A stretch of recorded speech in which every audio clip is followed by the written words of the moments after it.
Okay, so we proceed on our new topic, which is the hyperbolic functions of complex numbers. So tapos na tayo sa trigonometric. Now we are in hyperbolic functions, and we have two formulas for hyperbolic functions, which is the cosine hyperbolic x is equal to e raised to x minus e raised to negative x over 2, and for sine hyperbolic or hyperbolic sine x is equal to e raised to x minus e raised to negative x over 2. Now take note of this relationship. Cos ix is equal to cosine x. Cosine ix is equal to cosine x. Sine a hyperbolic ix is equal to I sine x, and sine ix is equal to I sine hyperbolic x. So, let's try to prove these relationships, okay? And then, tignan natin kung makukuha ba natin to. Okay? So, for cosine ix equal to cosine, cos x or cosine hyperbolic x. So, we have this cosine ix. So, ano bang formula ng cosine ix natin? Cosine x muna. So, cosine x is equal to e raised to ix plus e raised to negative ix all over 2. Now, x lang to, that's why x lang yun nandito.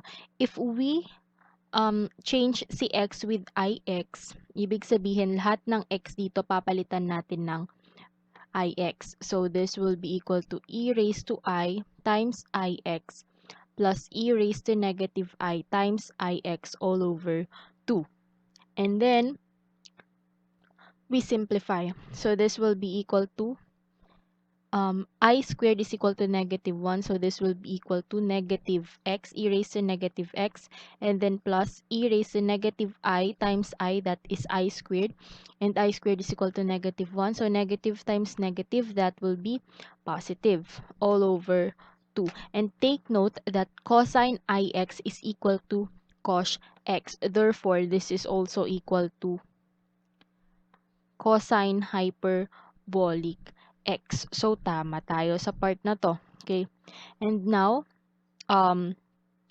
let's try to prove also this one, si sine. Okay, so yung formula natin ng sine x is equal to e raised to ix minus e raised to negative ix all over 2i. Okay, so this will be equal to, palitan pala natin ng ix si x dito. So, sine of ix will be equal to e raised to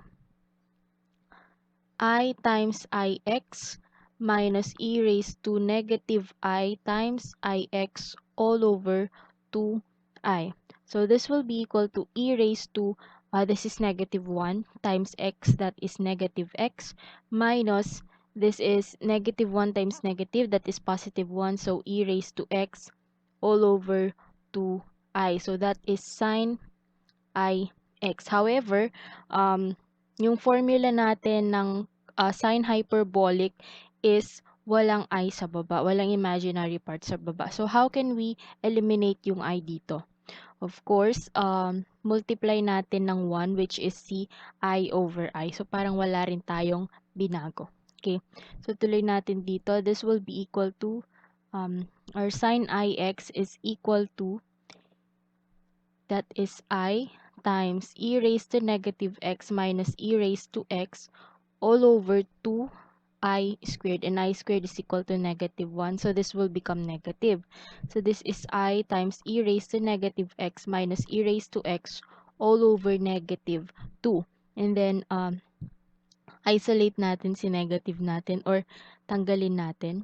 This will be equal to negative I e raised to negative x minus e raised to x all over 2 na siya kasi nasa taas na si negative. Okay, so para matanggal yung negative dito, i-distribute natin siya dito sa part na to, dito sa ating term, binomial term. So, this will become I, tapos unahin na natin yung magiging positive. So, this will be equal to e raised to x and then minus e raised to negative x over 2. Okay, take note of this. this is equal to sine ix. And sine ix is equal to I sine hyperbolic x. Ibig sabihin, ito yung I. Ibig sabihin, this is our sine hyperbolic x, which is true dito sa nabigay na formulas natin. Itong dalawang to. Okay, so we can use these formulas in computing for hyperbolic functions of complex numbers. Now, let's try this example. Find the hyperbolic functions of negative 2 minus I. So, unahin natin yung cosine natin. Okay. Cosine hyperbolic x. And this is our x. Okay, so this will be equal to e raised to x plus e raised to negative x all over 2. So sa cosine hyperbolic negative 2 minus I, this will be equal to e raised to negative 2 minus I plus e raised to negative 2 minus I all over 2. And then we expand. This will be equal to e raised to negative 2 and then e raised to negative I plus e raised to negative times negative is positive, and then e raised to negative times negative is also positive. So, ayan. Now, if you recall, yung formula, yung Euler's number natin, this is equal to e raised to negative ix is equal to cosine x plus I, that is positive pala, I sine x, and for e raised to negative ix is equal to cosine x minus I sine x. So, dito sa part na to, yung x natin is equal to 1. Okay? So, if we rewrite this one, this will be equal to e raised to negative 2 times cosine of 1. Since negative yan, so minus I sine of 1. And then plus e raised to 2 times cosine of 1 plus, since positive siya, so plus I sine of 1. And then all over 2. So, yung process na susunod is same na sa ginawa natin sa trigonometric. Okay, so let's continue dito. So, this will be equal to e raised to negative 2 cosine 1 and then minus e raised to negative 2I sine of 1.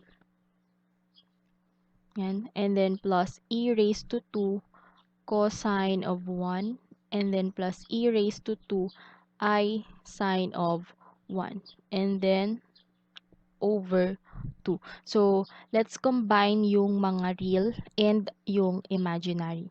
So, this will be equal to cosine of 1 times e raised to negative 2 plus e raised to 2 and then plus I sine of 1 times negative e raised to negative 2 plus e raised to 2 all over 2.